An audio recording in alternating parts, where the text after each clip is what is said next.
Salam sepak bola, salam sehat, salam sejahtera, dan juga salam hormat saya kepada teman-teman netizen atau warganet yang merupakan pecinta, penggemar, dan juga penggila olahraga sepak bola, khususnya sepak bola Indonesia. Karena di konten terbaru dari channel YouTube Triple B hari ini teman-teman, saya ingin kembali memberikan review dari pertandingan Liga 1 antara Madura United versus Persija Jakarta yang berakhir untuk kemenangan Persija Jakarta dengan skor tipis 2-3. Menang boleh tipis, yang penting mendapatkan 3 poin teman-teman. Tapi di pertandingan ini satu hal yang unik adalah bahwa Marco Simic bisa kembali mencetak lebih dari 1 gol dalam satu pertandingan. Kapan terakhir kali Simic itu bisa mencetak lebih dari 1 gol dalam satu pertandingan liga? Yaitu uniknya pada saat ketemu Madura United juga. Pada bulan Desember tahun 2019, di musim kompetisi Liga 1 tahun 2019 saat Persija Jakarta menang dengan skor telak 4-0.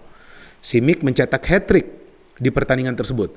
Ketiga gol dia berhasil konversikan dari titik putih, yaitu dari tendangan penalti. Dan di pertandingan semalam kembali Simic bisa mencetak 2 gol. Apa yang membuat Simic kali ini di musim ini ya atau di awal musim bisa mencetak lebih dari 1 gol dalam satu pertandingan?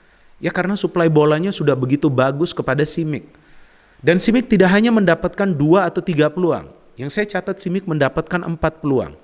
Ya, 4 peluang untuk mencetak gol. Artinya jumlah peluang lebih banyak kepada Simic dibandingkan pertandingan-pertandingan sebelumnya. Kalau kita berbicara peluang berarti peluang besar untuk mencetak gol. Jadi bukan hanya peluang off target, tapi peluang besar untuk mencetak gol. Peluang yang memang membahayakan gawang dari tim lawan. Jadi artinya di pertandingan lawan Madura suplai bola ke Simic itu sudah lebih rapi. Walaupun Simic tidak selalu menunggu bola di depan. Kalau saya perhatikan dia juga rajin menjemput bola ke tengah. Artinya dia terlibat dalam proses serangan. Kenapa dia harus terlibat dalam proses serangan teman-teman? Karena kita juga perlu pahami bahwa Persija tidak punya pemain kreatif di tengah yang bisa mendukung serangan juga. Selain adanya kita tahu Rico dan juga Osvaldo Hai atau Nico atau juga Doni Tripamungkas yang biasa melakukan pergerakan dari flank. Jadi Simic perlu bekerja keras dalam setiap match Persija Jakarta di awal musim ini. Sebelum match lawan Madura United, Simic telah mencetak 3 gol, tapi 2 kan dari penalti. 1 open play itu lawan Semarang. Jadi tidak mudah bagi Simic untuk mencetak gol dari open play teman-teman karena minimnya peluang yang bisa dia peroleh dalam satu pertandingan liga tersebut.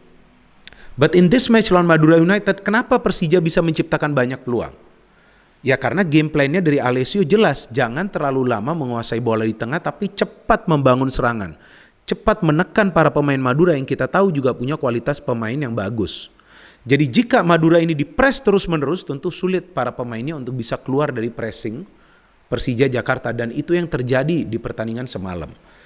Apa kesulitan dari Madura United? Yaitu dalam transisi melakukan serangan. Karena Persija menurunkan begitu banyak pemain tangguh. Selain di pertahanan kita tahu ada Yan Mota dan Dutra, di depannya ada Tony Sucipto dan juga Maman. Cukup baik Tony dan juga Maman untuk bisa meredam gerakan-gerakan individu dari para pemain Madura United. Ada Slamet Nur Cahyo, ada Jaja, dan juga kita tahu ada Rafael Silva yang juga sering memulai serangan dari tengah.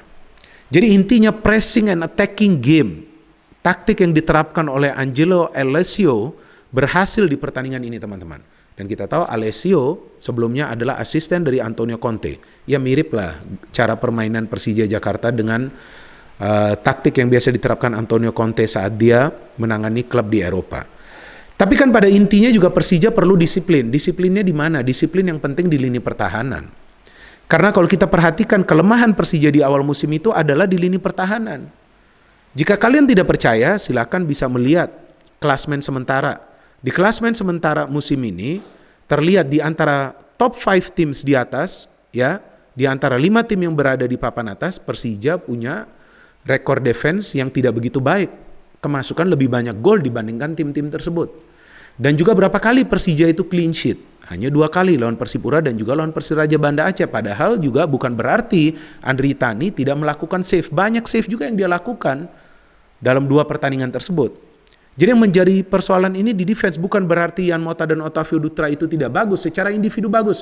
Tapi koordinasinya dengan gelandang bertahan itu seperti apa? Karena Persija juga mengandalkan 2 fullback untuk membangun serangan. Ketika 2 fullback ini sedikit terlambat turun, tentu perlu ada pemain dari gelandang bertahan yang menutup area-area yang terbuka. Dan beruntung di match ini Andri Tani bermain spektakuler, seperti superhero. Melakukan total yang saya catat adalah 7 penyelamatan yang krusial. 1 dari Jaja di babak pertama, kemudian berkali-kali dari Rafael Silva dan juga Jaja di babak kedua. Dan memang Simic kemudian bisa mencetak gol keduanya di pertandingan ini, tapi sebelum Simic mencetak gol, kita tahu Nico yang mencetak gol. Ini pemain muda juga cukup bagus ya, tapi tentu masih memerlukan lah ya jam terbang agar dia juga bisa lebih baik dalam urusan melakukan finishing dan juga dalam urusan membagi bola, karena dia juga perlu membagi bola kan dia punya posisi itu adalah penyerang sayap, sama seperti Osvaldo Hai, boleh mencetak gol, boleh mencoba mencetak gol, tapi tentu juga jangan lupa service ke target man. Karena Persija bermain dengan 1 striker murni, yaitu Marco Simic. Jadi jangan sampai Simic itu terisolasi. Ya, tapi di match ini kan dia dapat service yang baik. Sebelumnya juga dia mendapatkan umpan di dalam kotak penalti yang dia miss kick kan. Dan di babak kedua juga dia mendapatkan peluang untuk mencetak gol lebih dari 1. Tapi dia bisa mencetak gol ketika dia mendapatkan umpan dari Rico, yang kita tahu adalah pelayan setia bagi Marco Simic. Dan juga what a goal by Marco Simic, ya kan? Melakukan gol yang cantik, mencetak gol yang cantik setelah menerima juga umpan yang akurat dari Rico Simanjuntak. Tapi setelah itu apa yang terjadi? Hampir kena comeback Persija Jakarta. Jadi masalah Persija Jakarta itu terlihat ya berada di lini pertahanan, karena juga kadang-kadang para pemain itu menurunkan pressure mereka atau pressing mereka. Nah, itu yang menjadi kesulitan ketika mereka mengendorkan pressure, sehingga juga bisa dimanfaatkan oleh para pemain tim lawan. Jadi para pemain Persija Jakarta itu harus betul-betul fokus menjelang pertandingan berakhir. Karena juga kita tahu di awal musim lawan Sleman setelah unggul disamakan kedudukan. Kemudian lawan Semarang setelah unggul 2-0 disamakan kedudukan. Lawan Persela setelah unggul 2-0 hampir disamakan kan. Persela memperkecil ketertinggalan. Kemudian lawan Persita Tangerang sudah unggul juga, ternyata disamakan. Lawan Arema FC Persija tertinggal, seharusnya sudah menyamakan kedudukan. Nah, ini masalah wasit yang tampaknya ini belum selesai. Saya bingung juga apa yang salah ini. Dan masalah wasit ini kan bukan saja terjadi di pertandingan Persija Jakarta, di pertandingan Persebaya Surabaya, di pertandingan Persib Bandung di awal musim. Kemudian di pertandingan Liga 2 juga ada yang terjadi. Ya, saya pikir wasit harus bisa meningkatkan lah ya kualitas memimpin pertandingan. Dan juga banyak yang mengatakan bahwa perlunya VAR. Saya pikir VAR nanti dia belakangan dulu. Yang penting wasit harus lebih baik lagi keputusan-keputusannya di atas lapangan, karena yang nanti berada di ruang VAR juga wasit, itu bukan robot yang bekerja di dalam ruang VAR kan. So anyway, ya kita juga berharap lah ya jangan sampai deh ada kejadian-kejadian aneh-aneh seperti itu, atau keputusan-keputusan yang tidak masuk akal atau tidak sesuai dengan kejadian di atas lapangan yang dilakukan oleh wasit.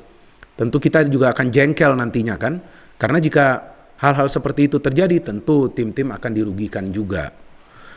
So, ada juga setelah itu kita tahu bahwa para pemain Madura United keluar all out. Dan akhirnya setelah mereka mendapatkan begitu banyak peluang yang bisa di-save oleh Andri Tani, Madura bisa mencetak gol dari penalti. Nah, itu ada pelanggaran atau enggak tuh dari Marco Motta kan? Memang pada saat live sulit untuk bisa melihat secara jelas. Biasanya tuh setelah live, maka kita tahu bahwa di medsos, ya kan, di media sosial itu yang akan rame kan. Akan ada begitu banyak postingan. Ya bagus saja sih. Menurut saya ada begitu banyak postingan juga. Agar ya kita semua bisa melihat ini ada kesalahan atau tidak. So then Madura bisa mencetak gol dari penalti. Jaja what an eksekutor ya. Dia cukup baik eksekusinya. Walaupun Andri Tani sudah jatuh ke arah yang benar, tapi tendangannya cukup tinggi ke pojok kanan atas Andri Tani. Dan kemudian Madura juga bisa mencetak gol dari tendangan bebas ya, dari set piece dari Rafael Silva yang sebelumnya juga mendapatkan peluang dari tendangan bebas tapi bisa di-save oleh Andri Tani. Dan saya pikir jika pertandingan dilanjutkan 5 atau 7 menit lagi, ya tentu akan bahaya juga bagi Persija Jakarta ya. Maka itu setelah wasit membunyikan peluit panjang, kita juga bisa melihat kekecewaan dari coach Angelo Alessio. Tentu dia juga bingung bagaimana timnya itu bisa tiba-tiba kehilangan konsentrasi para pemainnya menjelang pertandingan berakhir. Itu yang benar-benar perlu diwaspadain untuk kedepannya. Karena sampai wasit membunyikan peluit panjang, maka pertandingan belum berakhir. Hampir saja kena comeback lagi Persija Jakarta. So ini adalah kemenangan yang sangat amat penting bagi Persija Jakarta, karena mereka perlu terus berada di papan atas jika mereka ingin menjadi juara dari Liga 1 musim ini, memang banyak yang menilai bahwa Persija kehilangan begitu banyak pemain, maka tim ini sekarang tidak sekuat seperti sebelumnya. Tapi bagi saya yang penting adalah pelatihnya ini bagus. Nah, jika tim punya pelatih yang bagus, maka pelatih tersebut sebetulnya juga tidak memerlukan pemain-pemain bintang seperti apa yang ditunjukkan oleh Angelo Alessio. Saya selalu melihat permainan Persija itu secara permainan tuh rapi. Tapi yang menjadi persoalan ini kan di pertahanan. Nah, bagaimana sekarang Angelo Alessio ini harus lebih pintar lagi untuk membuat para pemain Persija Jakarta itu solid di pertahanan. Apa mungkin memainkan lebih dari satu gelandang bertahan untuk membantu lini pertahanan? Tapi juga perlu stabil dalam urusan menyerang, yaitu tentu adalah pekerjaan rumah dari Coach Angelo Alessio. Jadi kita tunggu saja pertandingan-pertandingan selanjutnya dari Liga 1 musim ini, dan kita tahu bahwa nanti sore juga akan ada pertandingan antara Persiraja versus Arema FC dan juga Bali versus Bayangkara FC, dan kita tunggu nanti bagaimana lagi perubahan yang akan terjadi di papan atas. Tapi untuk sementara selamat kepada para supporter dari Persija Jakarta karena tim kalian bisa kembali meraih kemenangan. Itu sangat penting untuk kembali meraih kemenangan setelah kalah.